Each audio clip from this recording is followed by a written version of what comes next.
10,000 টাকার মধ্যে একটি 5G স্মার্টফোন কিনা 2024-এর পক্ষে ভাবা যায় না, কিন্তু আমি আপনাদের জন্য নিয়ে এসে গেছি একটি 5G স্মার্টফোন যেটা তোমরা 10,000 টাকার মধ্যে পেয়ে যাবে। সো ওই ফোনটা কি এবং এটার মধ্যে আমরা গেম খেলতে পারবো কিনা, কি কি ফিচার্স রয়েছে সব কিছু এই ভিডিওতে ডিসকাস করবো। ভিডিওটা লাস্ট পর্যন্ত দেখে ফেলো। হ্যালো বন্ধুরা, এই যে ফোনটা রয়েছে এই ফোনটা রয়েছে Poco M6 Pro। So Poco M6 Pro একটি দারুণ একটি স্মার্টফোন এবং ফ্ল্যাগশিপ টাইপ স্মার্টফোন যেটা তোমরা সহজেই 10,000 টাকার মধ্যে পেয়ে যাবে। এখানে ফোনের স্পেসিফিকেশনের কথা বললে এখানে তোমরা এই যে কালার ভেরিয়েন্ট রয়েছে দুইটি। সো তোমরা দুইটি কালার ভেরিয়েন্টে এটা কিনতে পারবে। একটা হলো লাইট ব্লু অ্যান্ড একটা হলো ব্ল্যাক।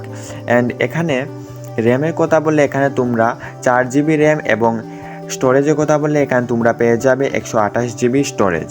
সো এই যে পোকো M6 Pro 5G ফোনটা এটা তোমরা পেয়ে যাচ্ছ 10,000 টাকার মধ্যে। এটার প্রসেসরের কথা বলে এখানে তোমরা পেয়ে যাবে স্ন্যাপড্রাগনের প্রসেসর। স্ন্যাপড্রাগনের কোন প্রসেসর পাবে আমি বলছি এখানে।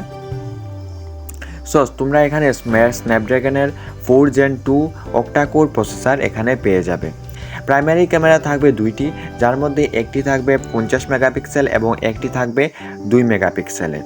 সো সেকেন্ডারি ক্যামেরা যেটা আমরা ফ্রন্ট ক্যামেরা বলি সেটা থাকবে 8 মেগাপিক্সেলের এবং ডিসপ্লে থাকবে 17.25 centimetre full HD plus display থাকবে এবং 90 হার্জের সাথে থাকবে। 90 হার্জের সাথে এই ডিসপ্লেটা থাকবে। এবং ফোনের ডিজাইনের কথা বললে এখানে তোমরা পেয়ে যাবে গ্লসি টাইপ ডিজাইন এবং এটা একটি পলিকার্বনেট প্লাস্টিক বডি থাকবে।